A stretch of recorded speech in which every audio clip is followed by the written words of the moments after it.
Bonsoir et bienvenue dans votre édition niçoise, une édition consacrée ce soir à l'écologie et au développement durable puisque s'ouvre aujourd'hui le 4e forum de la transition.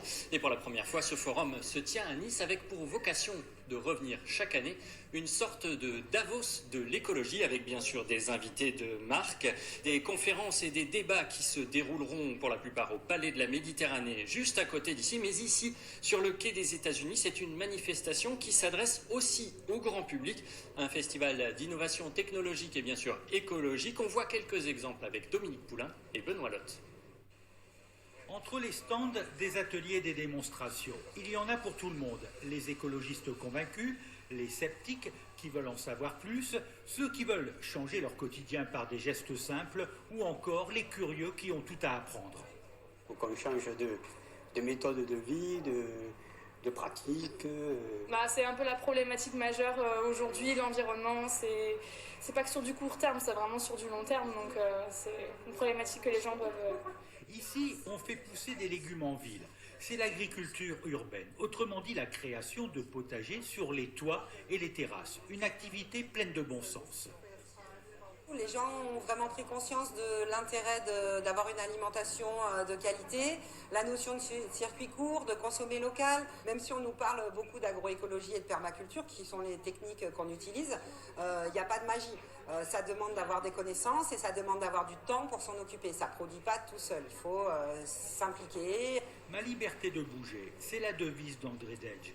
Il a eu l'idée de cet Easy Rider, un engin entre le vélo électrique et la trottinette. C'est une solution pliable qui nous permet en fait de pouvoir intégrer tout type de véhicules, que ce soit les camping-cars, les véhicules légers ou aussi les transports urbains. La nécessité d'une transition énergétique, voilà ce qui mobilise jusqu'à demain sur la promenade des Anglais, innovateurs, entrepreneurs et chercheurs. Alors, coulée verte, trame verte, forum de la transition écologique, qu'en pensent les Niçois? On va leur demander. Nice est-elle une ville écologique? C'est la question du jour. C'est une très bonne question. Oui, en tout cas, on n'a pas trop la place de se garer, donc c'est plutôt tout fait pour limiter l'accès aux voitures. Regardez, ce mot vélo. C'est bien, félicitations. Petit à petit, ça arrive, mais bon, il y a encore du boulot. Je suis vachement à vélo et alors effectivement il y a la promenade qui est vachement accessible, mais après dès qu'on rentre dans l'intérieur de Nice, il y a plus, c'est un peu un carnage, ouais. Après, dire que c'est une ville écolo, oui, il y a de plus en plus de verdure, il y a la coulée verte qui a été faite. Un forum de la transition écologique, ça vous parle? Non. C'est super, mais j'en ai pas entendu parler. C'est une bonne chose, oui, tout à fait. Ouais. Il demande juste à grandir et à amener plus de gens et plus d'initiatives. Qu'est-ce que vous en pensez de ça? De quoi? Du forum de la transition écologique. Oh là là, la nature nous fait vivre, heureusement. Alors ce forum, c'est un petit peu le bébé de Christian Estrosi. Je vous propose tout de suite d'écouter le maire de Nice. Nous savons que face aux défis qui nous attendent et au réchauffement climatique, plus personne n'a le droit de ne pas avancer et d'accélérer toutes les démarches nécessaires pour peser sur le ralentissement de la hausse des températures, des épisodes orageux méditerranéens qui nous guettent et sur d'autres continents qui se traduisent autrement.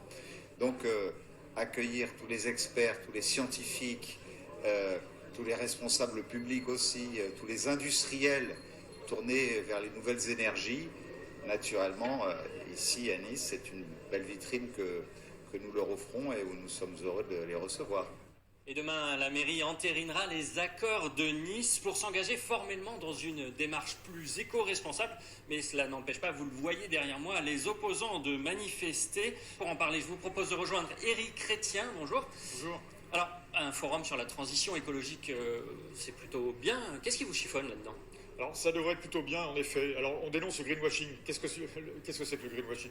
C'est faire croire qu'on est écologiste alors qu'on ne l'est pas. Il faut faire l'exact inverse de ce qu'il fait actuellement.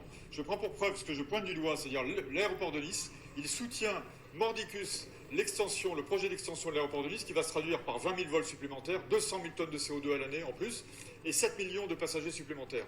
Ça, c'est un point énorme. Deuxième point, d'arrêter de bétonner cette plaine du Var comme il le fait depuis des années. Si vous allez faire un tour à Nice-Ouest, il y a 50 hectares de bureaux. Je ne pense pas qu'on ait besoin de 50 hectares de bureaux. Donc il reste encore beaucoup de travail, on l'a compris. La mobilité douce, justement, on va en parler avec une initiative originale, Via Vélo. C'est un atelier de réparation un peu particulier où vous trouverez bien sûr aide et conseils et même les pièces détachées les plus anciennes pour donner une seconde jeunesse à votre monture. Fabien Farge-Champion et Héloïsa Patricio. Pour réparer les cadres, il faut démonter tout, non?